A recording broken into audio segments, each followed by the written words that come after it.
आयुर्वेदाचे आद्य दैवत श्री धन्वंतरी यांच्या स्थवनाने सुरुवात करत आहोत.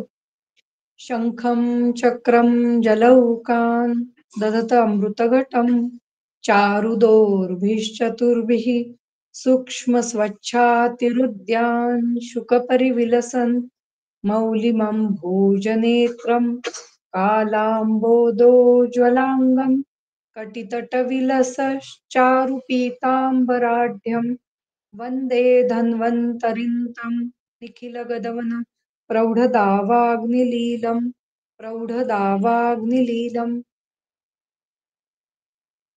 आपण गृहिणी अध्यायामध्ये काही श्लोक पाहत होतो.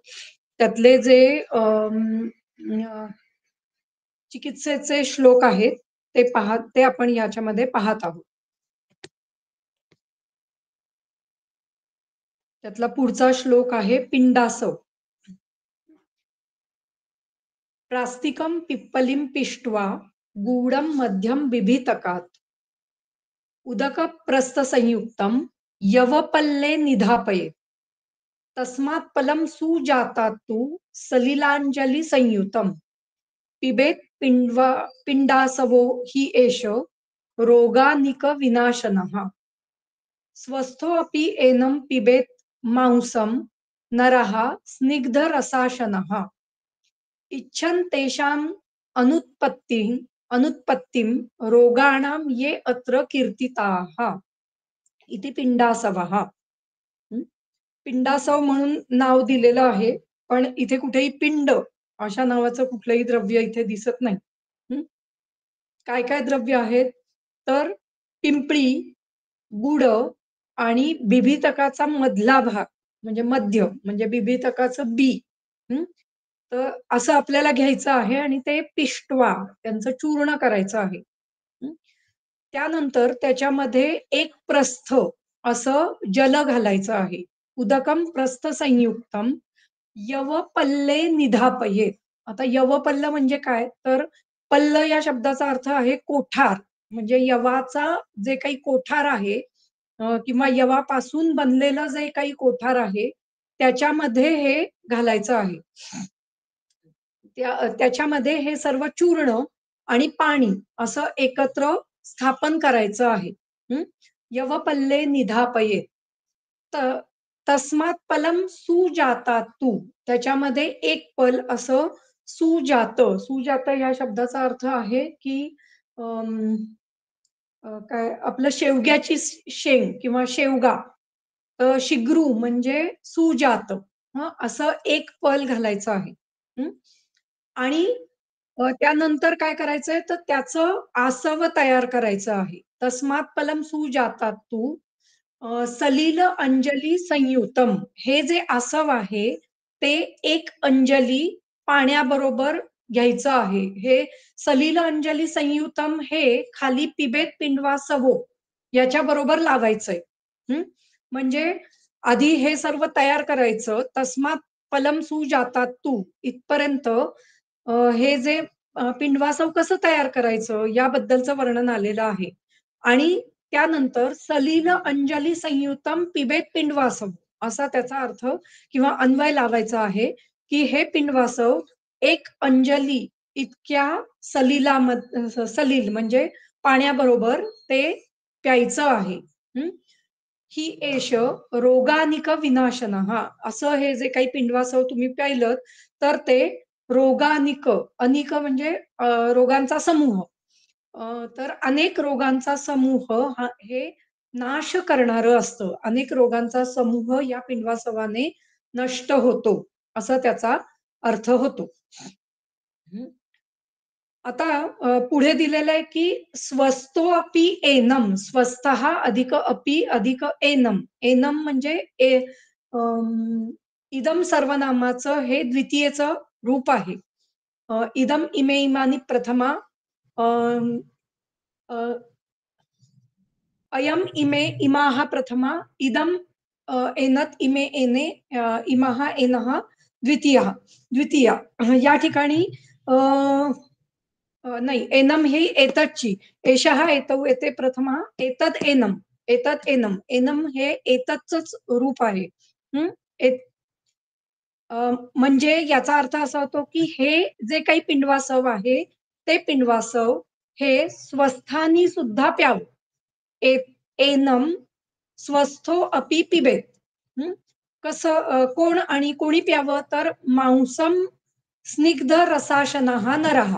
म्हणजे मांसाशन करणारा आणि किंवा स्निग्ध रसांचं सेवन करणारा असा जो कोण मनुष्य आहे, त्यांनी हे रोज प्यावं, असंही इथे सांगितलेलं आहे. का? तर इच्छन, इच्छन, इच्छन अधिक तेषां अधिक अनुत्पत्तीम असा शब्द आलेला आहे. इच्छन म्हणजे ईश इच्छ या धातूचं वर्तमान कालवाचक धातू साधित विशेषण अन प्रत्यय इथे लागलेला आहे. त्याचा अर्थ असा होतो, की ज्याला इच्छा आहे अशाने. हं. इच्छती इति सहा. तो इच्छन म्हणजे ज्याला काहीतरी करण्याची इच्छा आहे. काय करण्याची? तर अनुत्पत्तीम रोगाणाम, रोगांची अनुत्पत्ती होण्याची इच्छा ज्याला आहे, त्याच्यासाठी हे सांगितलेलं आहे. ये अत्र कीर्तिताः. त्याच्यासाठी हे जे काही पिंडवासव आहे, त्याचं वर्णन आम्ही इथे करत आहोत. हं. तर अशा प्रकारे इथे पिंडवासव म्हणून वर्णन आलेलं आहे आणि ह्याचा रोजचा वापर करायला सांगितलाय. मग याचा आपण टॉनिक म्हणून करू शकतो का? असा विचार आपण करू शकतो. आधी आपण स्वतः पिऊनही बघायला काहीच हरकत नाहीये, की ज्यांनी स्वतःमधली ताकद किंवा आपल्या अग्नीवर कुठला परिणाम होतो ते आपल्याला लक्षात येईल. या ठिकाणी पिंपळी आहे, विवितक आहे आणि काय शिग्रू आहे. तर त्यामुळे या तिन्हीचा उपयोग पिंपळी तर दीपन करणारीच आहे. दीपन पाचन आहे. विवितकही पाचन करणारं आहे, कषाय रसात्मक आहे आणि शिग्रू हे स्निग्ध आहे. तर त्यामुळे या सगळ्यांचा मिळून उपयोग नक्कीच आपल्या त्रिदोषांवर चांगल्या प्रकारे होण्याची शक्यता असू शकते. तर त्यामुळे याचा वापर करून बघायला हरकत नाही आणि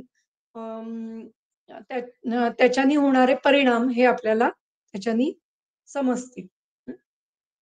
प्रास्तिकम इत्यादौ पिप्पली गूढ बिभितक मज्जानः प्रत्येकम प्रस्थमानः. म्हणजे हे एक प्रस्थ असं घ्यायचंय.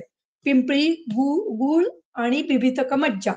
हे मज्जा म्हणजे आतला भाग असं. म्हणजे वरचं कव्हर काढून टाकायचं आणि आतले बी आणि जे काही आतला भाग आहे त्याच्याही आतमध्ये अजून एक छोटी बी असते. म्हणजे बिभितकाचं जे काही खरं तर वरचं साल घेतलं जातं. बी टाकून दिली जाते.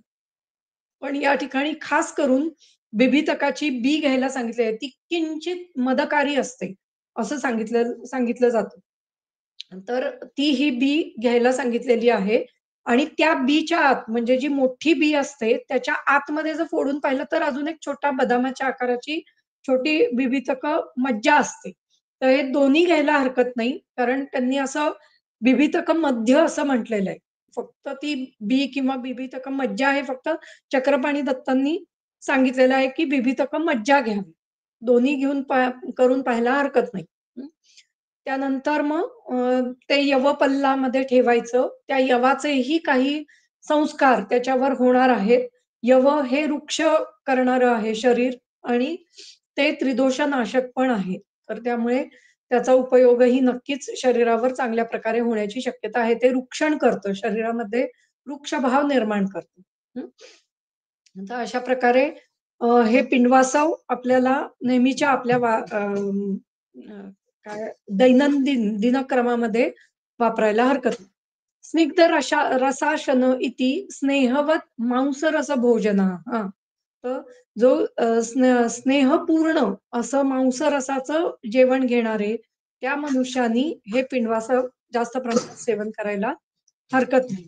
हं. याचा अर्थ जे काही मांसरसाचे जे काही स्निग्ध गुण आहेत, ते त्या यवाच्यामुळे, पिंपळीच्यामुळे, विवितकामुळे हे त्याचं पाचन या ठिकाणी योग्य प्रमाणात होण्याची शक्यता ही चांगली आहे. त्यामुळे जे ज्यांच्या शरीरामध्ये आपल्याला असं दिसतंय, की मांसरस सेवनामुळे काहीतरी शरीरामध्ये कोलेस्ट्रॉल वाढलंय किंवा काही इतर काही शरीरात मध्ये स्निग्ध भाव वाढलेले आहेत. त्यांना आपण पिंडासव असं द्यायला हरकत नाही. त्यांचा विचार आपण पि अ, पिंडासव देताना करू शकतो. पुढे. पुढचं असं आहे मध्वरिष्ट. मधूपासून बनवलेलं आरिष्ट. आरिष्ट आणि आसव यांच्यामध्ये फरक आहे. आरिष्ट हे काढ्यांपासून तयार केले जातात. म्हणजे काढा तयार करून मग त्याच्यामध्ये गूळ घालून, मग त्याच्यामध्ये धायटी चूर्ण आणि इतर काही द्रव्य अशी घातली जातात. आता या ठिकाणी काही ठिकाणी धायटीचा वापरच केलेला दिसत नाही. फक्त गूळ घालायला सांगितलेलं आहे. तर कदाचित तेवढ्या ह्यांनी पण संधान व्यवस्थित होत असावं, करून पाहायला हरकत नाही. पण बरेच ठिकाणी धायटी चूर्ण हे संधानासाठी वापरलं जातं. जर या गुळानी संधान होत नसेल, पण गुळानी संधान होण्याची शक्यता आहे. कारण मी हे स्वतः आदिवासी एरियामध्ये पाहिलेलं आहे. त्या ठिकाणी ते गूळ आणि त्याच्यामध्ये काय घालतात, नवसागर घालतात आणि तो ठेवून देतात गूळ. आणि मग नंतर त्याच्यापासून कदाचित मी हे सांगितलं मागच्या वेळेच्या एका व्याख्यानात माहीत नाही.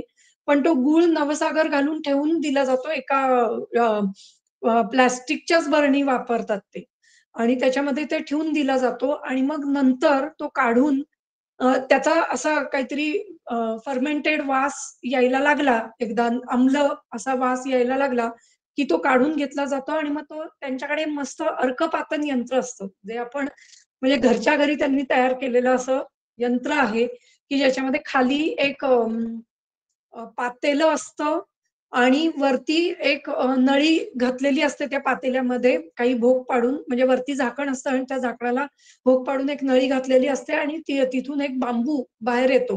आणि त्या बांबूतून ते जे काही आतमध्ये जे काही गरम होतंय म्हणजे आणि हे सगळं काय याच्या गॅसवर ठेवलं जातं. जे काही तो गूळ झालेला असतो नवसागरयुक्त त्याच्यामध्ये भरपूर पाणी घालतात आणि नंतर मग तो गॅसवर ठेवला जातो आणि मग त्याच्यातून जी काही वाफ येईल ती पकडली जाते आणि मग ते जे काही झालेलं असतं, ते गुडासव आपण म्हणू शकतो. ते गुडासव असं तयार होतं म्हणजेच त्यांची ती दारू. अशी ती तयार होते आणि मग ती दारू ते रोज प्यायला वापरतात. तर त्याप्रमाणे म्हणजेच केवळ गूळ घालून आणि आता तिथे नवसागराचाही काही त्याच्यावर परिणाम दिसणारच आहे. तर अशा प्रकारेही फर्मेंटेशन करता येऊ शकतं. त्यामुळे कदाचित त्यामुळेच इथे काही धायटी चूर्णाचा वापर इथे कुठेही आपल्याला दिसत नाही, जे की फर्मेंटेशनसाठी उपयोगी द्रव्य खरं तर आहे. पण इथे तसा वापर दिसत नाही. तर हे करून पाहायला हरकत नाही.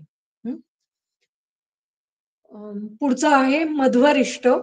नवे पिप्पली मध्वाक्ते. पिप्पली आणि मधू यांनी आक्त म्हणजे आक्त या शब्दाचा अर्थ आहे, की लपेटणं किंवा त्याच्यामध्ये पूर्ण बुडवणं असा अर्थ. आक्त होणं, त्याच्यामध्ये पूर्ण बुडवलं जाणं असा अर्थ येतो. पण या ठिकाणी काय दिलंय, की नवे पिप्पली मध्वाक्ते कलसे. तर कळशामध्ये किंवा कळशाच्या आतमध्ये आक्त करायचंय. कशाला? तर पिप्पली आणि मधू किंवा असं आपण अर्थ काढू शकतो, की पिप्पली आणि मधू यांनी आक्त झालेला कळस. म्हणजे यांनी भरलेला किंवा यांनी लेपन केलेला असा तो कळस घ्यायचा आहे. त्या कळसाला काय करायचंय? अगरू धूपिते. अगरूनी धूपन करायचंय. आधी आपण एकदा पूर्ण वाचून घेऊयात. नवे पिप्पली मध्वाक्ते कलसे अगरू धूपिते. मध्वाढकं जलसमं चूर्णानि इमानि दापयेत्. कुडवार्धं विडङ्गानां पिप्पल्याः कुडवं तथा। चतुर्था चतुर्थिकांशः त्वक्क्षीरिं केशरं मरीचानि च। त्वग् एला पत्रक शटी क्रमुक अतिविषाघनान्। हरेणु एल्वालु तेजाव्हा पिप्पली मूलचित्रकान्। कार्षिकांस्तत् स्थितं मासं अत ऊर्ध्वं प्रयोजयेत्। मंदं संदपयति अग्निं करोति विषमं समम्। हृत्पाण्डु घ्रणीरोग कुष्ठ अर्श श्वयथु ज्वरान्। वातश्लेष्मामयांश्च अन्यान् मध्वरिष्टो व्यपोहति। काय दिलंय? नवीन घड आणायचा आहे, नवीन कलश आणायचा आहे. आता इथे कळश म्हणताना बहुतांशी तो मातीचाच असावा, अशी अपेक्षा आहे आणि म्हणूनच त्याला मधू आणि पिंपळीचं लेपन करायचंय. कारण तो जो काही मातीचा गंध किंवा मातीचा जो काही संस्कार आहे, तो न होता या पिप्पली आणि मधूचा संस्कार हा चांगल्या प्रकारे त्याच्यावर होऊ शकतो. म्हणून त्याला लेपन करायचंय. हं. अशा नवीन कळसाला लेपन केल्यानंतर त्याला अगरूनी धूपन करायचंय. अगरू ही सुगंधी वनस्पती आहे आणि त्यामुळे त्याचं धूपन करायला या ठिकाणी सांगितलेलं आहे. हं. त्याच्यानंतर त्याच्यामध्ये एक आढक असा मध घ्यायचा आहे. मध्वाढकम जलसमम आणि त्याच्या समान म्हणजे एक आढक असं जल घालायचंय, पाणी घालायचंय. हं. आणि त्याच्याबरोबर चूर्णानी इमानी दापयेत. खालील चूर्ण घालायची आहेत. काय आहेत? तर कुडवार्धम एक अर्ध कुडव, 1/2 कुडव असं विडंगानाम पिप्पल्याः कुडवम तथा म्हणजे विडंग अर्ध कुडव, पिप्पली 1 कुडव, हं, पिंपळी 1 कुडव. चतुर्थांश चतुर्थिकांश म्हणजे 1/4 कुडव असं त्वक क्षीरी केशरम मरीचानी च. त्वक म्हणजे दालचिनी. क्षीरिम म्हणजे क्षीरी नावाची वनस्पती. नाही माहिती ही वनस्पती कुठली आहे. त्यांना कुठली म्हणायची आहे. त्वक म्हणजे दालचिनी, केशर आणि मिरे अ, असं त्याच्यामध्ये घालायचंय. त्याच्याच बरोबर पुन्हा त्वग एला, पत्रक, शटी, क्रमुक, अतिविष आणि घनान. घनान म्हणजे मुस्ता, नागरमोथा. हं. इथे त्वक्षिरी ओके. त्वक्षिरी हीच वनस्पती आहे आणि इथे त्वग हे वेगळं दिलेलं आहे. त्वक्षिरी हीच वनस्पती त्यांनी घेतलेली आहे. ती म्हणजे वेगळ्याच प्रकारची वनस्पती आहे. नाही माहितीये मला पण त्या वनस्पतीबाबत फारसं. पण पुढे त्वग एला म्हणजे दालचिनी, वेलची आणि तमालपत्र. पत्रक म्हणजे तमालपत्र. बहुधा त्वक्षिरी ही पण वनस्पती काहीतरी सुगंधी वनस्पती असावी. हं. शटी म्हणजे कचोरा. हं. कचोरा 2 प्रकारचे मिळतात. एक साधा कचोरा मिळतो आणि एक सुगंधी कचोरा मिळतो. हं. तर शटी म्हणजे कचोरा. क्रमुक बहुधा इथे सुगंधी कचोराच वापरावा कारण तो जास्त स्निग्ध आणि पित्तशामक असा असतो. हं. क्रमुक म्हणजे सुपारी. अतिविष आणि घनान म्हणजे नागरमोथा. हं. त्याच्याबरोबर काय वापरायचंय तर वेल्लालू. हं. वेल्लालू म्हणजे हरेणू अधिक एला. अधिक ए म्हणजे व. हं. अधिक ए म्हणजे व. इथे पूर्ण स्वर संधी आलेला आहे. स्वर संधीमध्ये जिथे आधी पण काही स्वर असतो, नंतरही पुढे काही स्वर असतो. अ, त्याचं एकत्र मिळून काही हे एकत्र मिळून अ, अ, त्या ठिकाणी काही व्यंजन लागतं. हं. बहुतांशी य आणि व अशी व्यंजनं लागतात. मागच्या वेळेला आपण पाहिलं होतं इ अधिक अ म्हणजे य. हं. त्याप्रमाणे इथे अधिक पुढे काही व्यंजन म्हणजे व. हं. असं लक्षात घ्यायचंय. तर हरेणू अधिक एल्वालू असा शब्द आहे. एल्वालू हे ही पण एक वनस्पती आहे एक प्रकारची आणि हरेणू म्हणजे रेणूक बीज म्हटलं जातं त्याला. तर ही पण एक प्रकारे व एक प्रकारची वनस्पती म्हणून सांगितलेली आहे. या दोन्ही वनस्पती फारशा वापरात नाहीयेत. तेजोवाम म्हणजे इथे पुन्हा तेजपत्रक असं सांगितलेलं आहे. त्यामुळे इथे पुन्हा एकतर तमालपत्रक तरी घेता येईल किंवा या ठिकाणी एलापत्र असं पण घेता येईल आपल्याला. म्हणजे काय जी वेलची आहे त्याची पानं या ठिकाणी घेऊ शकतो. म्हणजे त्वग एला म्हणत असताना अ, दालचिनी आणि अ, वेलची आणि वेलचीचं पत्र असं पण घ्यायचं आणि तेजोवा म्हणत असताना या ठिकाणी तेजपत्र म्हणजे पुन्हा तमालपत्र हे आपण घेऊ शकतो. हं. त्यानंतर पिंपळ मूळ. पिंपळीचं मूळ. हं. आणि चित्रक. अ, चित्रक हे घ्यायचं. हे कसं एक-एक कर्ष घ्यायचंय. हं. कार्शिका काहा तत् कार्शिकांतत असा शब्द आहे. आता हे ह्या सगळ्या ज्या वनस्पती आहेत त्यांना द्वितीया बहुवचन लागलेलं आहे. हं. त्वक् च, एला च, पत्रक च, शटी च, क्रमुकः च, अतिविशा च, घनः घनः च, त्वग्, एला, पत्रक, शटी, क्रमुक, अतिविशा, घनान असा शब्द तयार होतो. त्याप्रमाणे हरेणूच, एलालूच, एल्वालूच, तेजोवाच, पिप्पली मूलम मूलम च, चित्रकम च, त्वग हरेणू हरेणू, एल्वालू, तेजोवा, पिप्पली, मूल, चित्रकान. आता चित्रकान डायरेक्ट खरं होत नाही. चित्रकाहा असं होतो. प्रथमेचंच रूप लागतं. चित्रक हा शब्द अकारांत आहे. शेवटचा जो शब्द असतो त्याचं बहुवचन लागतं. हं. म्हणजे चित्रक हा शब्द शेवटचा आहे. तो अकारांत चालतो. त्यामुळे अकारांत शब्दाचं बहुवचन. त्यामुळे देवः, देवौ, देवाः. त्याप्रमाणे चित्रकाहा असा शब्द शेवटी लागतो. आणि मग नंतर तान असं म्हणजे जे काही तत्सर्वनामाची रूपं आहे, ती त्याला लागून ते रूप पूर्ण होतं किंवा ते जे तो जो समास आहे, सामासिक शब्द आहे, हा पूर्ण होतो. सामासिक शब्द हा नेहमी अ, एखाद्या इतर शब्दांप्रमाणेच चालतो. हं. म्हणजे अ, जर शेवटी त्याला अकारांत रूप असेल, चित्रक हे अकारांत रूप आहे. तर मग ते हा सगळा अख्खा शब्द हा असाच चालणार.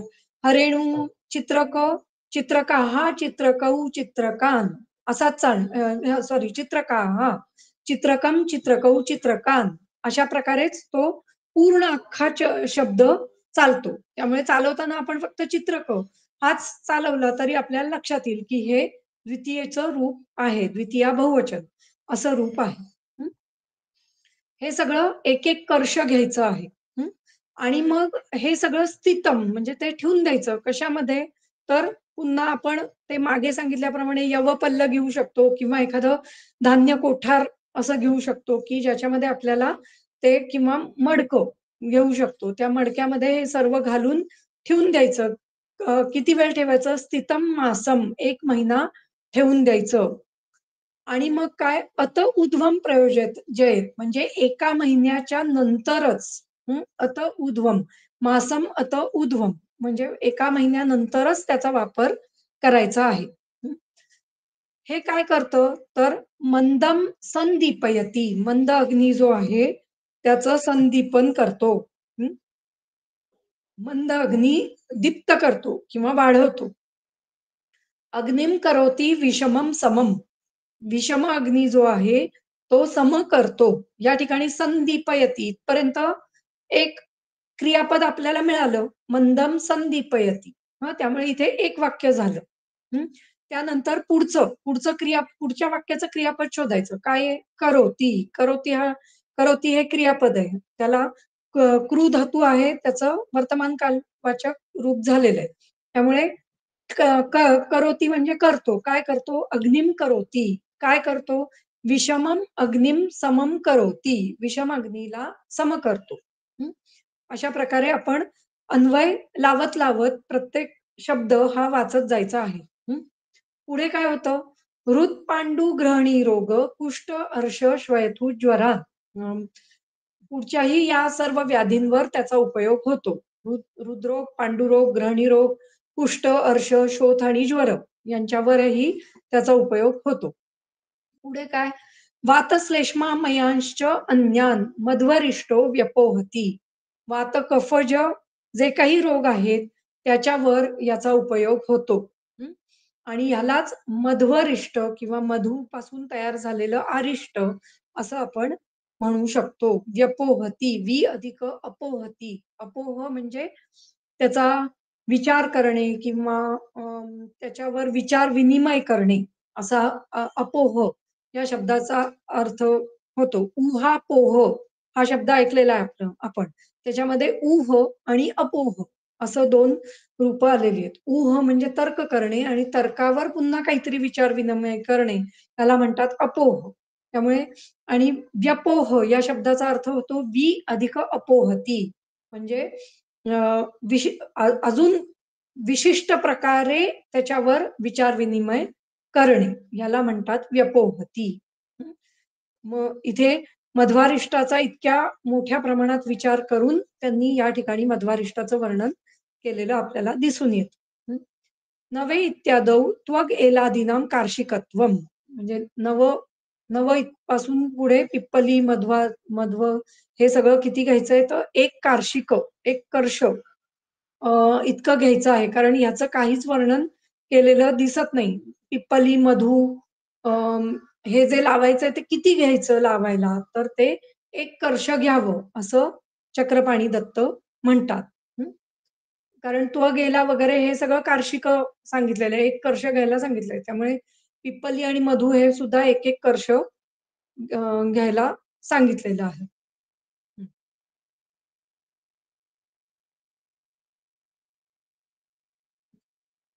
किंवा त्यांना असंही म्हणायचं असं, की नवे आणि कार्षिका इथपर्यंत नाही प्रयोजयपर्यंतच आहे त्याचं. त्यामुळे हे कार्षिक हा शब्द पिप्पली आणि मधू यांनाच लावायचा आहे. हं. असं असं चक्रपाणी दत्त म्हणतात.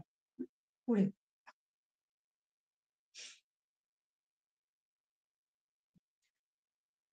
पुढचं आहे आता श्लेष्मिक गृहिणीमध्ये अजून काय अपेक्षित आहे, त्याच्याबद्दलचं वर्णन पुढे करतात.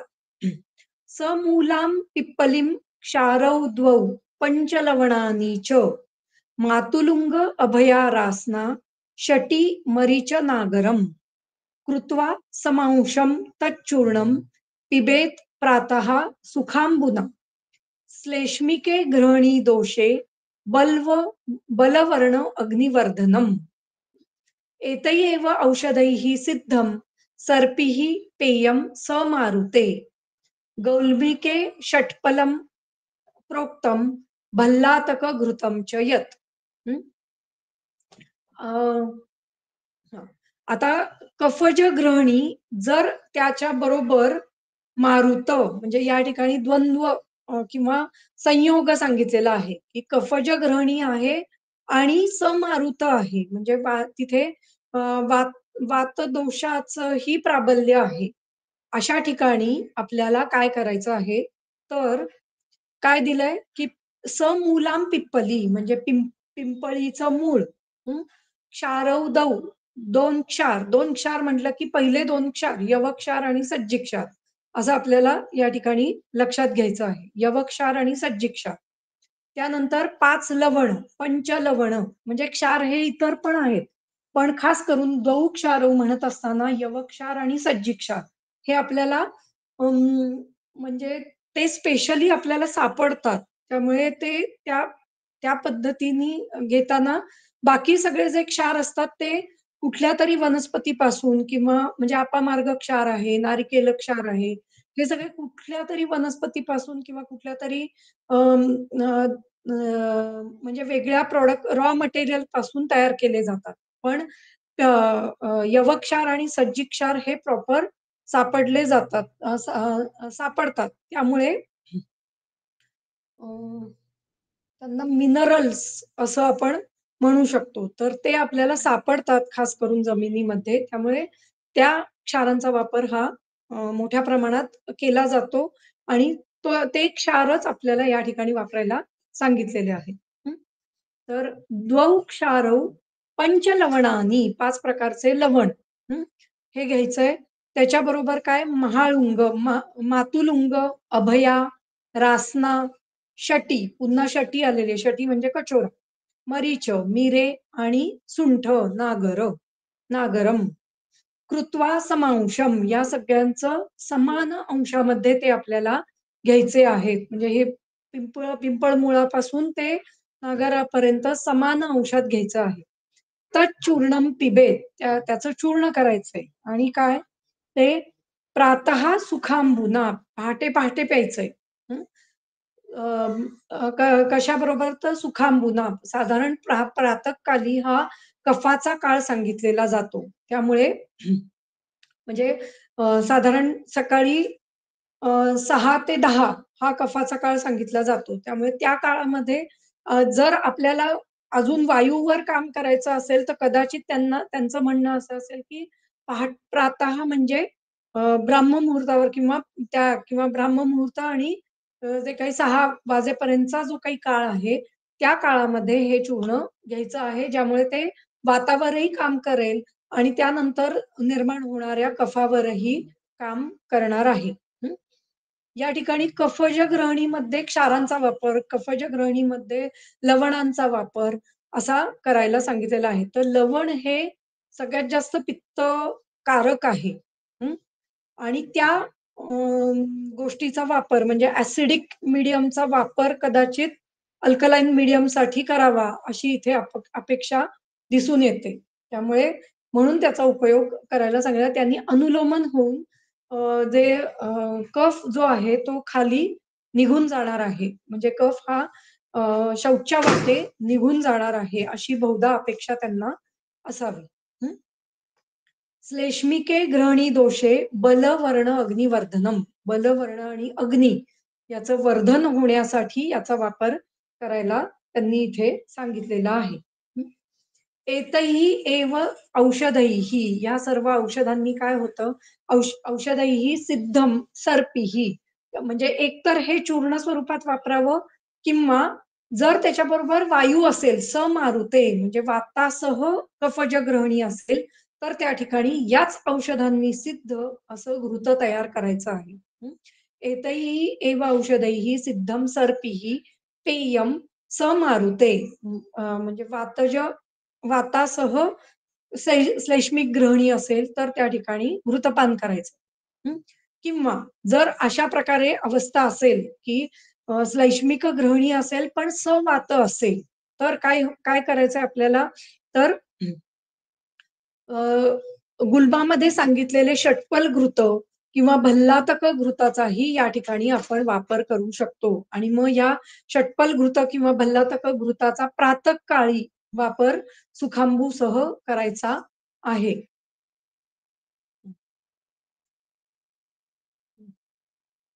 हं. षटपल घृत आणि भल्लातक घृताचा अ, जे गुल्मामध्ये सांगितलेलं आहे, त्या घृताचा वापर आपल्याला या ठिकाणी श्लैष्मिक ग्रहणीमध्ये करायचा आहे, ज्यावेळेला त्या ठिकाणी वायूचं आधिक्य असेल किंवा वायूसह श्लैष्मिक ग्रहणी असेल त्यावेळेला. समूलां पिप्पलीम इति पिप्पलीमूलम च म्हणजे दोन्ही घ्यायचं या ठिकाणी. समूलां पिप्पलीम म्हणजे पिंपळीही घ्यायची आहे आणि पिंपळ मूळही घ्यायचंय. हं. पिप्पलीमूलम च भल्लातक घृतम च गुल्मोक्तम इति नेयम म्हणजे गुल्मामध्ये सांगितलेलं भल्लातक घृत या ठिकाणी आपल्याला वापरायला सांगितलेलं आहे.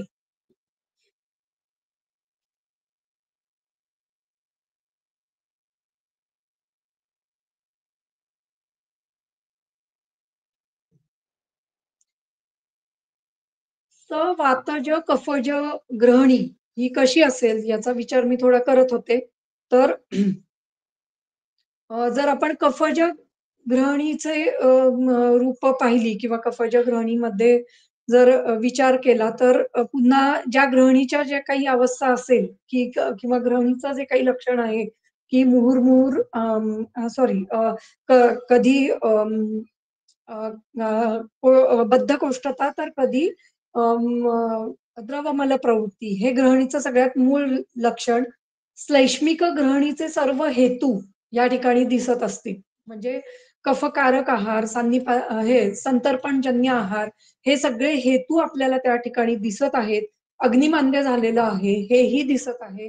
त्याच्याबरोबर हे कफकारक म्हणजे प्रवाहिका स्वरूपात असं मलप्रवृत्ती आपल्याला त्या ठिकाणी दिसणार आहे. म्हणजे त्या ठिकाणी आपल्याला प्रवाहिका आणि कफज ग्रहणी याच्यामध्येही आपल्याला डिफरन्शिएशन करायचं आहे. आणि त्याच्या बरोबरीने जर वात आहे, याचा अर्थ साधारण या वाताच्या काळी किंवा कफज ग्रहणी असताना वाताच्या काळी त्यावेळेला शूल हेही लक्षण कदाचित आपल्याला दिसू शकतं. त्यामुळे पहाटे होणारा शूल हेही आपण कफज ग्रहणी आहे का त्या ठिकाणी? हेही आपण पाहू शकतो आणि मग अशा ठिकाणी हे जे आत्ता जे सांगितलेलं चूर्ण किंवा आत्ता जे सांगितलेली जी काही द्रव्य आहे, निदान आपण ते चूर्ण पूर्णपणे वापरलं नाही, तरी सुद्धा पिंपळी वापरू शकतो आपण. अ, यवक्षार, सज्जिक्षार वेगवेगळे मिळतात किंवा पाची प्रकारची लवणं ही वेगवेगळी आपल्याला मिळतात.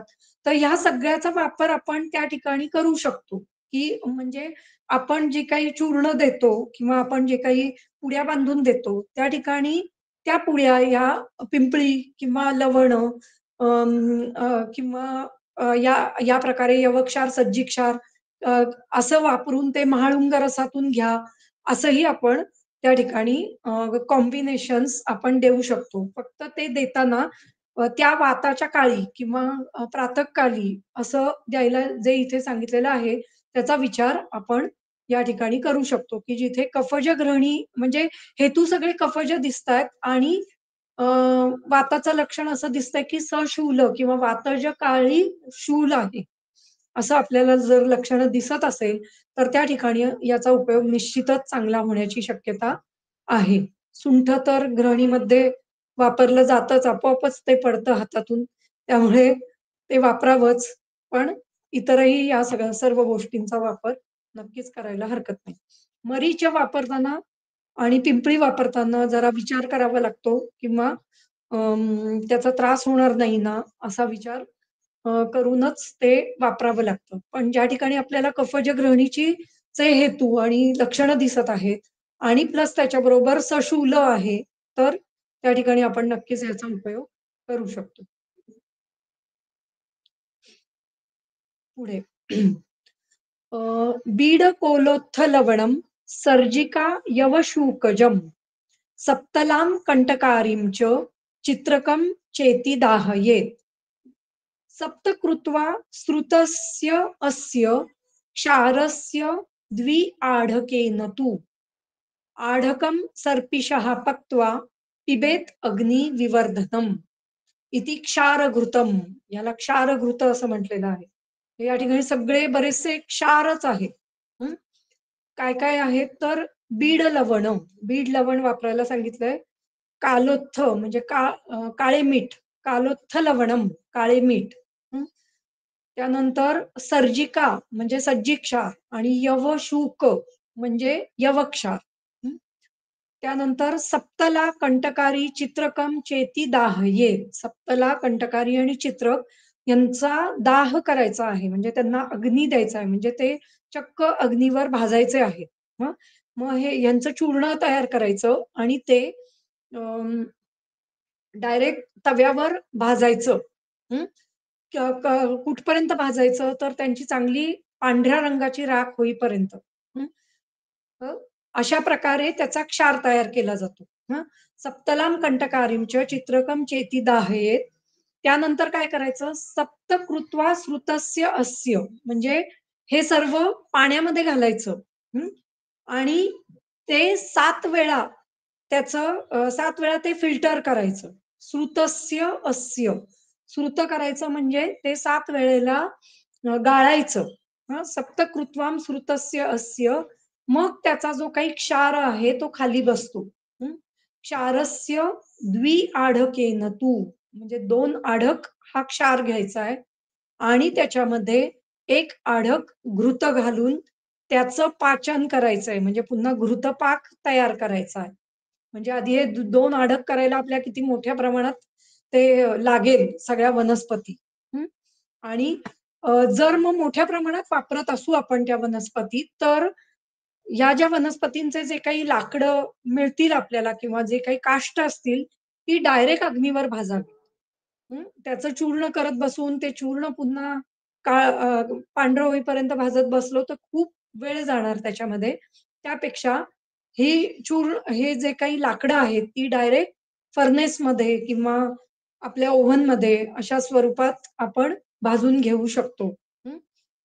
आणि मग त्यानंतर मग जे काही चूर्ण होईल त्याची मग पुन्हा राख आपण तयार करू शकतो आणि ती राख आपल्याला हे सगळं मिळून 2 आढकं तयार करायची आहे. मग त्याच्यामध्ये 1 आढक सरपी घालून ते घ्यायचं आहे आणि मग त्याचं पाचन करून आपल्याला अग्नी तयार करायचा आहे. सॉरी आपल्याला सर्पी तयार करायचा आहे म्हणजे घृत तयार करायचा आहे आणि मग त्याचा वापर हा अग्निवर्धनासाठी चांगला होऊ शकतो. पुन्हा इथे क्षाराचा वापर कफज ग्रहणीसाठी केलेला आपल्याला दिसून येतो.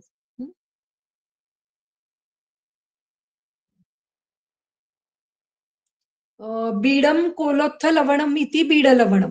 काललवणम तू संवर्चल लवणम. काललवण म्हणजे काळे मीठ किंवा त्यालाच संवर्चल लवण असंही म्हटलं जातं. ते दिसायला लाल रंगाचंच दिसतं, पण त्याला काळं मीठ असं म्हणतात किंवा संवर्चल लवण असं म्हणतात.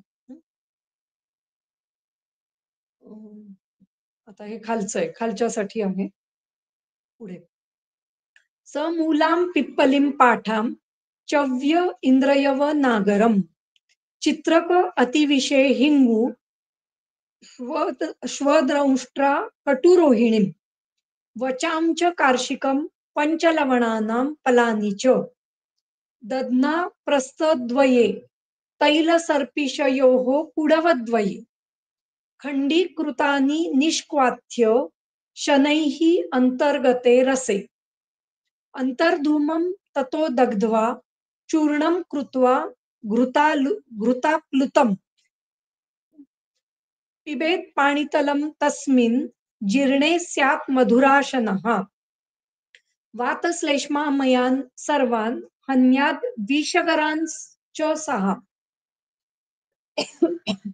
भल्लातकं त्रिकटुकं त्रिफलां लवणत्रयम् अंतर्धूमं द्विपलिकं गोपुरीश अग्निना दहेत स क्षारः सर्पिषापीतो भोज्ये वा अवचूर्णितः भोज्ये वा अपि अवचूर्णितः हृत्पांडुग्रहणी दोष गुल्म उदावर्त शूलनुत. काय करायचं याच्यामध्ये समूल पिप्पली पुन्हा इथे पिंपळी आणि पिंपळमूळ नंतर पाठा चव्य इंद्रयव नागर इंद्रयव म्हणजे पुन्हा कुटजबी आणि नागर म्हणजे सुंठ चित्रक अतिविशे चित्रक आणि अतिविश पुन्हा इथे द्विवचन आलेलं दिसतंय. हिंगू द्विवचन कारण चित्रक आणि अतिविश दोन आहे. हिंगू श्वदंष्ट्रा म्हणजे गोक्षूर गोक्षूर कटुरोहिणी म्हणजे कुटकी वचा वेखंड हे किती घ्यायचंय एक एक कर्ष असं घ्यायचंय म्हणजे 10 ग्रॅम पंचलवणानी पलानी म्हणजे पाच पाच पल असं 5 लवण घ्यायचंय म्हणजे पाच पल म्हणजे 40 ग्रॅम म्हणजे एक पल म्हणजे 200 ग्रॅम इतकं लवण घ्यायचंय. अ, अम, 5 चोक 20 त्यामुळे 200 ग्रॅम इतकं लवण घ्यायचंय. त्यानंतर त्याच्यामध्ये दध्नहा प्रस्थद्वये 2 प्रस्थ इतकं दही घालायचंय. आणि काय तैल सर्पिषोः कुडवद्वये तैल सर्पिष तैल आणि घृत हे 2 कुडव घालायचं आहे. पुढे काय दिलंय खंडीकृतानि निष्क्वाथ्य शनैः अंतर्गते रसे. आता या ठिकाणी असं लक्षात येत नाहीये की हे वेगळं आहे का खालच्या ह्याला हे वेगळं लावायचं आहे. कारण या ठिकाणी असं लिहिलंय खंडीकृतानी. खंडीकृतानी हा शब्द हा वरच्या वनस्पतींसाठी असावा असं लक्षात येते की हे सगळे ज्या वनस्पती आहेत त्यांचे खंड करून घ्यायचे म्हणजे तुकडे तुकडे तुकडे करून घ्यायचे. खंडीकृतानी ती खंडम खंडम कृतानी खंड करून घ्यायचे आणि मग त्याचा काढा करायचा आहे निष्क्वाथ्य.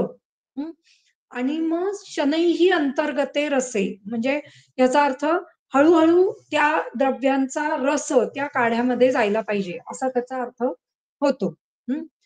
त्यानंतर काय सांगितलंय की अंतर्धूमम ततो दग्ध्वा चूर्णम कृत्वा घृताप्लुतम. तर एकतर ह्या सगळ्यांचं पुन्हा चूर्ण वेगळं घ्यायचं आणि त्याचा अंतर्धूम करायचा. अंतर्धूम करायचा याचा अर्थ असा होतो की चूर्ण हे एखाद्या तव्यावर वगैरे घेतलं जातं. त्याच्यावर त्या त्याला अग्नी दिला जातो आणि त्याच्यावर काहीतरी झाकण ठेवलं जातं आणि मग त्याचा धूम जो काही आतील बाजूनी जो काही निर्माण होतो त्याला अंतर्धूम करणं असं म्हटलं जातं. तर असे जे अंतर्धुमीत जे काही चूर्ण आहे, आता हे चूर्ण म्हणत असताना बहुधा त्यांना वरचीच जी काही चूर्ण आहेत, तीच घ्यावी असा या ठिकाणी अर्थ आपण घेऊ शकतो. अंतर्धूमं ततो दग्ध्वा चूर्णं कृत्वा घृताप्लुतम म्हणजे वरती जे काही घृत तैल जे काही तयार झालेलं आहे, त्यांनी आप्लुत हे चूर्ण करायचं आहे. हं.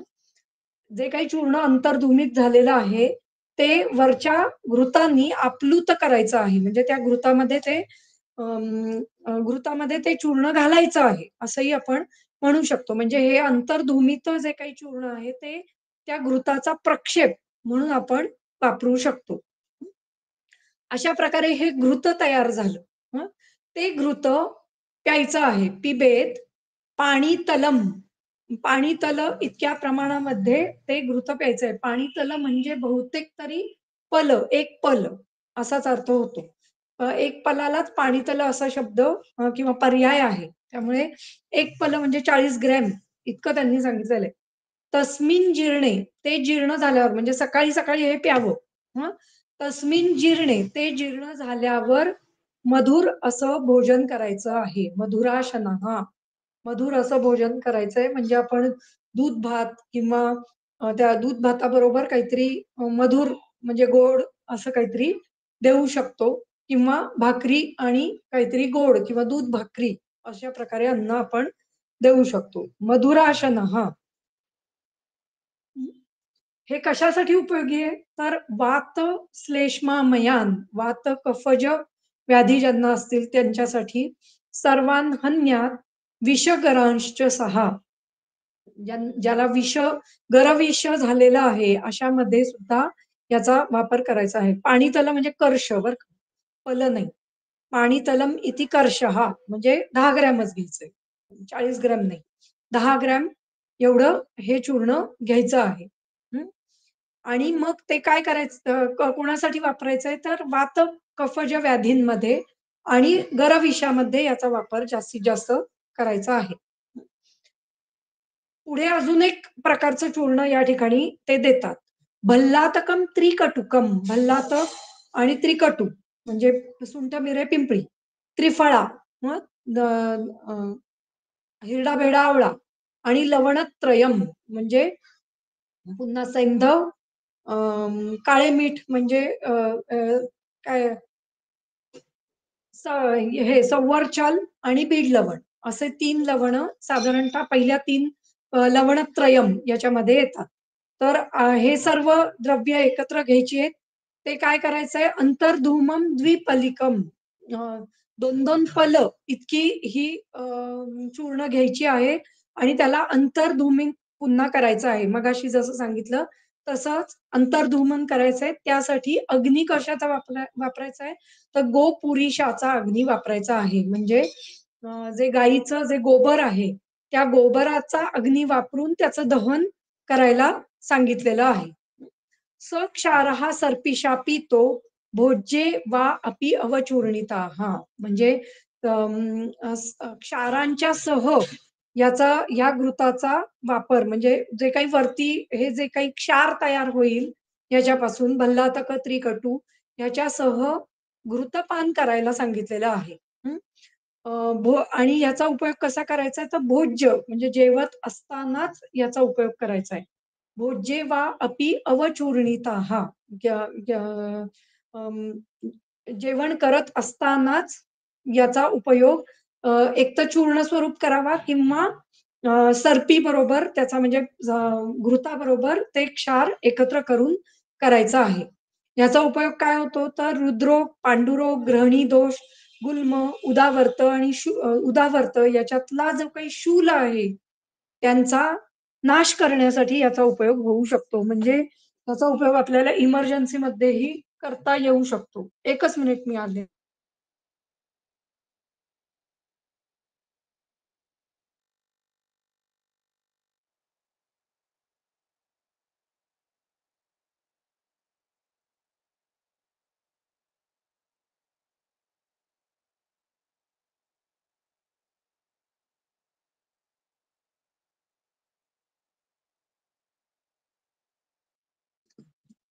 ओके. हं. म्हणजे हृदरोग, पांडुरोग, ग्रहणीमधला शूल किंवा गुल्मामधला शूल किंवा उदावर्तातला शूल याच्यासाठी अ, या हे जे काही चूर्ण दिलेलं आहे, त्याचा उपयोग आपल्याला होऊ शकतो. फक्त या सर्वाच्या ठिकाणी कफज अवस्था किंवा कफज हेतू, कफज लक्षणं याचा अ, विचार करूनच याचा उपयोग आपल्याला करायचा आहे. नाहीतर वातपित्तज याच्यामध्ये जर केला तर त्यांनी त्रास होण्याची शक्यता आहे. मधुराशनत्वमिह क्षार प्रयोग छेदकत्व हंतृतया यौगिकत्वात नेयम. म्हणजे मधुराशनाचा वापर त्या ठिकाणी जो सांगितलेला आहे की त्याच्यानंतर मधुर द्रव्यांचं सेवन करायचंय किंवा मधुर अन्नाचं सेवन करायला या ठिकाणी सांगितलंय. हे सगळे क्षार आहेत. त्यामुळे हे क्षार शरीरामध्ये जाऊन दाह उत्पन्न करू शकतात आणि म्हणूनच या ठिकाणी मधुराशन घ्यायला सांगितलेलं आहे. पण कधी घ्यायचंय ते तर जीर्ण झाल्यानंतर म्हणजे हे क्षारघृत जे आहे ते जीर्ण झाल्यानंतर मधुराशनाचा वापर करायला सांगितलेला आहे. तर प्रवाहिका किंवा ग्रहणी या अवस्थेमध्ये कफज ग्रहणीमध्ये जो शूल असतो, जर तो वाताने उत्पन्न होत असेल, तर त्या ठिकाणी याचा उपयोग होऊ शकतो, की हेतू सगळे कफज ग्रहणी किंवा याचे आहेत कफजाचे आहेत आणि शूल त्या ठिकाणी निर्माण झालेला आहे. तो शूल मारुतामुळे निर्माण होऊ शकतो. पण अ, हेतू आणि लक्षणं कमी करण्यासाठी म्हणजे परतंत्र वात असेल, पण स्वतंत्र कफज ग्रहणी असेल, त्यावेळेला आपण या ठिकाणी त्याचा उपयोग करू शकतो. मधुराशनत्वमिह क्षारप्रयोग अभिच्छेदकत्व हंतृतया म्हणजे त्याचं क्षारप्रयोगामुळे जे काही छेदन होतं शरीरामध्ये, ते त्याचं हनन करण्यासाठी हंतृतया हंतृता हा शब्द आहे आणि त्याचं तृतीयेचं रूप आहे. त्यामुळे त्याचं हनन करण्यासाठी या ठिकाणी याचा वापर करायला सांगितलेला आहे. मधुराशनाचा वापर करायला सांगितलेला आहे. येतंय लक्षात हे क्षारप्रयोग हे खूप खरं महत्वाचे आहेत कारण ते हेच आपल्याला इमर्जन्सीकडे घेऊन जाणारे आहेत किंवा इमर्जन्सीमध्ये कसा वापर करायचा आहे, कुठे वापर करायचा आहे हे आपल्याला लक्षात आलं पाहिजे. मी सुद्धा अजून कधीही केलेलं नाही. पण हळू आपण या गोष्टींचे वापर करून लोकांना इमर्जन्सीतून बाहेर काढण्यात आपण नक्कीच मदत करू शकतो. गुल्मामध्ये असलेला शूल किंवा अ, अगदी हृदरोगामध्येही जर कफज हृदरोग दिसतोय आपल्याला चांगलं, कफज लक्षणं आहेत. कुठेतरी उरप प्रदेशामध्ये शूल होतोय. संपूर्ण कफज शरीर आहे, कफ प्रकृती आहे, उदावर्त आहे, उदावर्त दिसतोय आपल्याला. अशा ठिकाणी आपण याचा नक्कीच उपयोग करून घेऊ शकतो. ज्या ठिकाणी या क्षारामुळे अनुलोमन होईल, कफाचा कफ हा जो उरप प्रदेशातला कफ याचा अनुलोमन होऊन तो मलप्रवृत्तीतून बाहेर पडेल आणि उदावर्त जे आहे त्याचाही नाश होईल किंवा म्हणजे त्या ठिकाणी तर अनुलोमनाची गरजच असते. तर त्या ठिकाणी आपल्याला असा या जो काही क्षारघृत किंवा जे क्षारचूर्ण सांगितलेली आहेत त्याचा उपयोग आपण करून घेऊ शकतो. खूप कमी प्रमाणात वापरले जातात, पण ते वापरता येऊ शकतात. समजतंय? डीबीटी मध्ये पण कदाचित वापरता येईल ना? हो, हो, हो. नक्कीच.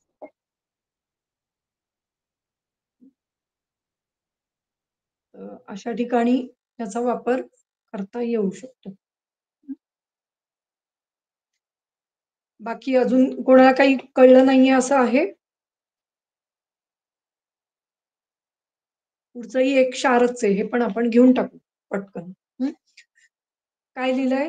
दुरालभाम करंजौ द्वौ दोन प्रकारचं करंज.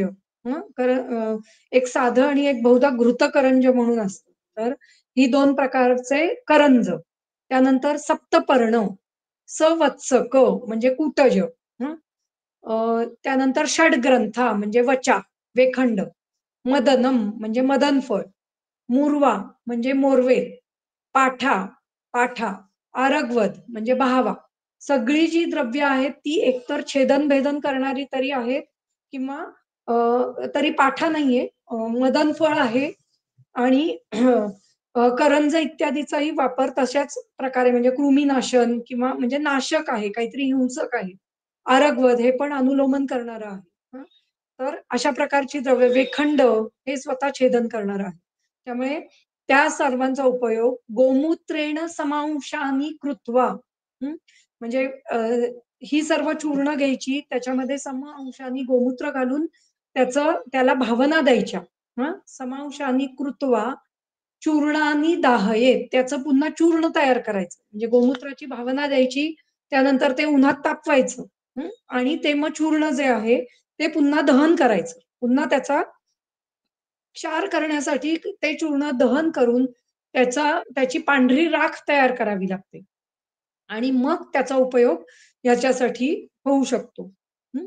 दग्ध्वा च तं पिबेत क्षारम, त्याचा दाह करायचा किंवा दग्ध करायचा आणि मग त्याचा क्षार तयार करायचा. ह्याचा उपयोग काय होतो, तो ग्रहणी बलवर्धनम, ग्रहणीचं बळ वाढवण्यासाठी याचा उपयोग होऊ शकतो. हे तर खूप सिंपल चूर्ण आहे आणि करता येण्यासारखं आहे. त्यामुळे याचा उपयोग नक्कीच आपण आपल्या ह्याच्यात करून घेऊ शकतो.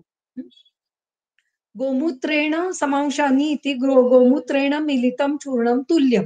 हं. म्हणजे एकत्र केलेलं जे काही चूर्ण आहे त्याच्या समान भागामध्ये गोमूत्र. हे किती द्रव्य आहेत? 1, 2, 3, 4, 5, 6, 7, 8, 9, 10. 10 द्रव्य आहेत. म्हणजे समजा एक कर्ष असं आपण प्रत्येक द्रव्य घेतलं तर किती होतील? तर 100 ग्रॅम इतकं द्रव्य तयार होईल. 1 कर्ष म्हणजे 10 ग्रॅम. त्यामुळे 10 × 10 म्हणजे 100 ग्रॅम द्रव्य तयार होईल. मग तेवढंच म्हणजे 100 ml इतकं गोमूत्र घ्यायचं. हं. किंवा 100 ग्रॅम घेतलं तरी सुद्धा काही हरकत नाही. साधारण म्हणजे थोडाफार फरक असतो. जर ml मध्ये मोजलं तर ते ग्रॅममध्ये जे असतं ते जास्त असतं आणि ml मध्ये कमी असतं. असं काहीतरी ते आहे. तर 1 लिटर आपल्याला जेव्हा घृत येतं, 1 लिटर म्हणून जिथे लिहिलेलं असतं तिथे 940 वगैरे ग्रॅम आपल्याला ते मिळतं. त्यामुळे 100 म्हणजे 1 लिटर जेव्हा 100 ml जेव्हा आपण म्हणतो त्यावेळेला ते 90 ग्रॅम इतकंच असेल, असं आपण धरायचं. हं. तर त्याप्रमाणे हे चूर्ण तयार केलं जातं आणि मग हां, तर ते गोमूत्रम मिलितम चूर्णम तुल्यम. त्याप्रमाणे गोमूत्र किती घ्यावं याचं वर्णन इथे केलेलं आहे. अस्य च पानम पूर्व क्षारवत सर्पिषा नेयम. म्हणजे याचं पान सुद्धा सर्पिषासह, सर्पिषा ही तृतीया आहे. सर्पिष हा शब्द आहे. सर्पिष म्हणजे घृत. तर त्याची तृतीया इथे सांगितलेली आहे. त्यामुळे सर्पिषा या शब्दाचा अर्थ सर्पीसह, हं, सर्पिषासह असा त्याचा अर्थ होतो. म्हणजे घृताबरोबरच त्याचं पान या ठिकाणी सांगितलेलं आहे. मॅडम दाहयचा अर्थ काय आहे? दाहेद म्हणजे दहन करावं त्या चूर्णाचं. म्हणजे ही चूर्ण सगळी एकत्र करायची आणि ती अग्नीवर तापवायची चांगली. चांगली म्हणजे अगदी त्याचं पांढऱ्या रंगाची राख तयार होईल इथपर्यंत तापवायची. कारण आपल्याला क्षार हे त्याच्यातूनच मिळणार आहे. हं. तर ते म्हणजे दाहयेत असा त्याचा अर्थ होतो. ठीक आहे. थांबूयात इथे आज. 180 पर्यंत हो आलोय हो आपण. मॅडम. हं. हे पण पुन्हा क्षारच आहे, पण आता पुढच्या वेळेला घेऊयात आपण. हं. हो चालेल. Hello thank you madam. मॅडम. छान समजलं. बोला, बोला. हं. हा मॅडम, क्षारघृत जे आहे ना 171 श्लोक मिनिट हं. 1 क्षारघृत, हां, हां. त्याच्यामध्ये म्हणजे ह्या सगळ्या द्रव्यांचं प्रमाण किती, म्हणजे त्याच्यामध्ये दिलंय की बीड लवण. समान. बीडम, लवणम वगैरे ना खाली दिलेलं नाहीये, पण जिथे दिलेलं नाहीये त्या ठिकाणी समानच प्रमाण घ्यायचं असतं. हं. आणि सप्तकृत्वा श्रुतस्य असं, ते सप्तकृत्व आहे ना ते श्रुतस्य अस्यला लावलेलं आहे. त्यामुळे श्रुतस्य अस्य या शब्दाचा अर्थ होतो अस्य. अस्य हे पुन्हा इदमचं रूप आहे. इदम सर्वनामाची षष्ठी आहे. हं. तर अस्य या शब्दाचा अर्थ होतो ही वरची जी काही चूर्ण दिलेली आहेत ती. हं. अस्य श्रुतस्य. श्रुतस्य म्हणजे गाळून घ्यावीत, चाळून घ्यावीत. हं. अस्य क्षारस्य श्रुतस्य असा अर्थ होतो. याचा अर्थ असा होतो, की ही सर्व चूर्ण तयार करायची, त्याचा क्षार तयार करायचा म्हणजे ती इतकी दहन करायची, की त्याची पांढरी राख तयार होईल. ही पांढरी राख ही आता आपल्याला क्षार स्वरूपात वापरायची आहे. तर ही जी पांढरी राख आहे त्यालाच एकतर क्षार म्हणू शकतो किंवा त्याच्या म्हणजे ती जी पांढरी राख आहे त्याच्यामध्ये पाणी घालायचं आणि ते 7 वेळेला 7 वेळेला ते पाणी गाळून घ्यायचं. हं. त्याला म्हणतात त्याच्यापासून जो खाली तयार होतो त्याला क्षार असं म्हटलं जातं. हं. तो क्षार आपल्याला या ठिकाणी घ्यायचा आहे. इथे माझ्या सासूबाई आहेत. मी त्यांना विचारते, त्यांना माहिती आहे का की क्षार कसा तयार करायचा? आई तुम्हाला माहिती आहे का? क्षार कसा करायचा? तुम्ही म्यूट आहात, म्यूट. अनम्यूट करा.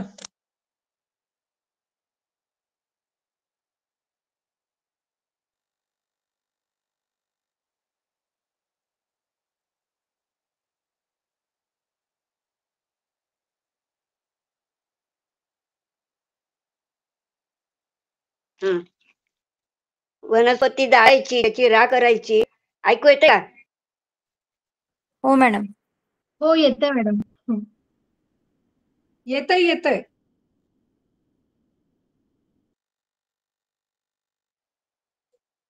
म्यूट एक झालंय मिनिट, मॅडम एक परत. मिनिट. परत सांगते. म्यूट झालाय आई, तुम्ही परत म्यूट झाला. अनम्यूट हां, आता झालं. करा. हां. वनस्पतीचे चूर्ण जाळायचं वनस्पती आणि त्याची राख 16 पट पाणी घालून ठेवून द्यायची रात्रभर आणि मग ते पाणी आटवायचं. त्याचं तो झाला क्षार तयार. हां. ते आटवण्यापूर्वी इथे ते 7 वेळेला गाळून घ्यायचं. असंही हां. सांगतात. हं. गाळून घ्यायचं म्हणजे त्याच्यात राख येणार नाही. हां. म्हणजे ती राख निघून जायला पाहिजे आणि जे काही आहे तो क्षार आपल्याला त्या ठिकाणी मिळाला पाहिजे आणि मग त्यातलं जे काही पाणी आहे ते पुन्हा उडवून द्यायचं म्हणजे तो क्षार तयार होतो. आधी ती राखेत पाणी घातल्यावर ते सगळं ढवळून घ्यायचं चांगलं म्हणजे पाण्यात तो क्षार उतरेल. हां. हं. आलं लक्षात?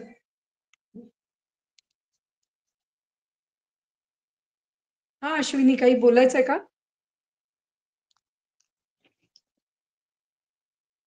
इथे नाही मॅडम. काहीतरी पाणी म्हणालीस ना? हां, हां. पाणी म्हणजे हाताच्या तळव्यावरती मावेल एवढं.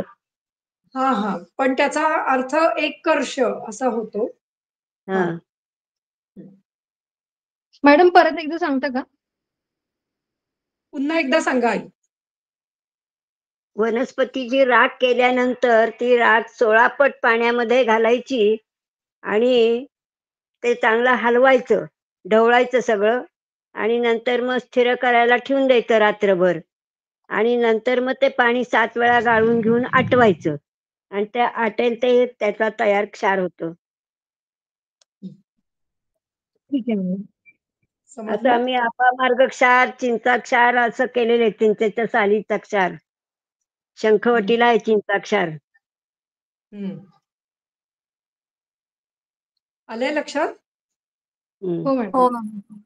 आणि अमृत मॅडम ते क्षार पूर्ण पाणी आटवल्यानंतर जी पावडर राहील ते क्षार तो होतो ना क्षार. हां, तो क्षार ओलसर होतो. क्षार हां. होतो. जे ओलसर आणि तयार तेव्हा क्षार मग तो बंद डब्यात ठेवावं लागतं, नाहीतर हवेने तो पुन्हा ओला होतो. कोरडी केलेली राख ही बंद डब्यात ठेवावी लागते. म्हणजे चूर्ण घ्यायची सगळी ती चांगली दाह त्याचा करायचा. त्याच्यानंतर म्हणजे ती चांगली अगदी पांढरं होईपर्यंत ते जाळायचं. त्याच्यानंतर त्याच्यामध्ये 16 पट पाणी घालायचं आणि ते ते चांगलं हलवून घ्यायचं. त्यानंतर ते 7 वेळा गाळायचं. म्हणजे त्याच्यातून जे काही काळं काही राहिलेलं असेल त्याच्यातलं, ते सगळं त्याच्यातून निघून जातं आणि मग जो काही मिळतो तो क्षार आपल्याला खाली मिळतो. हां. मग तो आटवायचा. आटवल्यानंतर जे काही उरेल तो म्हणजे क्षार. मॅडम ठीक आहे? सर्पीश पक्तवा जे लिहिलंय ना, तर हां, मग त्याच्यामध्ये ते सर्पी बनवताना हां. त्याच्यामध्ये बर्फी बनवताना तो क्षार त्याच्यामध्ये घालायचा आणि मग त्याचं पाचन करायचं. मग तुम्ही असंही करू शकता, की जे काही 16 पट पाणी घातलेलं आहे, त्याच्यामध्ये सर्पी घातला, म्हणजे सर्पी म्हणजे घृत घातलं आणि मग ते आटवलं. म्हणजे आपोआपच तरी हरकत नाही. क्षार त्याच्यामध्ये जाईलच. म्हणजे घृतामध्ये जाऊन घृत मग सिद्ध करून टाकायचं. पण तुम्हाला त्याच्यात क्षाराचं प्रमाण कळणार नाही. हां, क्षार किती आहे तेवढं कळणार. बरोबर. हां. हां. कारण इथे 2 आढक इतकं क्षार सांगितलेलं आहे. क्षारस्य द्विआढकेन तु म्हणजे असं सांगितलेलं आहे. जेव्हा तुम्ही त्यामुळे पोटभर चिंचेची सालं हां, जाळाल, त्यावेळेला हां. तुम्हाला 50-100 ग्रॅम कुठेतरी तो क्षार मिळेल. क्षार मिळतो. हं. त्यामुळे म्हणूनच मी मगाशीच म्हटलं, की द्विआढक म्हणजे खूप मोठं प्रमाण इथे सांगितलेलं आहे. म्हणजे त्याच्यासाठी ह्या सगळ्या वनस्पती खूप मोठ्या प्रमाणात लागतील. हो. तर आता आम्ही करतो त्यावेळेला आम्ही काय करतो, आता इथे 2 अढक सांगितलेलं आहे. मग 2 अढक म्हणजे किती? हे आधी ग्रॅममध्ये काढून घेतो आम्ही आणि मग त्याच्या काही पटीने खाली आणायचं ते आणि मग ते हं. तयार करायचं. अशा प्रकारेही आपण औषधं तयार करू शकतो, हे की मोठ्या म्हणजे तो प्रमाणात सांगितलेलं असतं नेहमी. आपल्याला करायचं ते कमी प्रमाणात पटीने कमी औषध करत कमी आणायचं. हां, तेवढ्या म्हणजे 4 पट कमी केलं, 8 पट कमी केलं. अशा प्रकारे ते कमी करत आणायचं आणि मग आपल्याला पाहिजे तितकं आपण ते प्रमाण घेऊन करू शकतो. असं करत जायचं.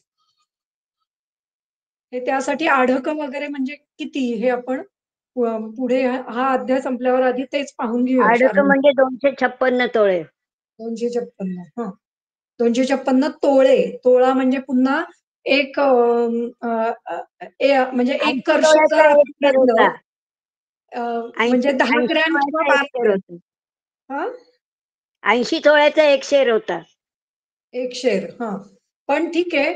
आत्ताच्या प्रमाणात जर 1 तोळा म्हणजे 10 ग्रॅम असं जरी आपण हां. धरलं, तरी हो. सुद्धा 200 2560 ग्रॅम इतकं ते हो. प्रमाण होईल. एक म्हणजे आणि 2 त्याचं किलोचे वर ते झालं. सुद्धा 2 अढकं असं सांगितलेलं आहे. म्हणजे त्याच्या म्हणजे दुप्पट. 2 किलो झालं. हां, 2.5 किलोच्याही दुप्पट म्हणजे 5 किलो झालं जवळ असं. तर त्यामुळे म्हणजे ते खूपच मोठं प्रमाण आहे. त्यामुळे आपण ते कमी-कमी करत आणायचं. 108, 116 इथपर्यंत अगदी आणत आलं तर मग आपल्याला कुठेतरी अ, काय पाव किलो वगैरे असंही करता येतं त्याचं.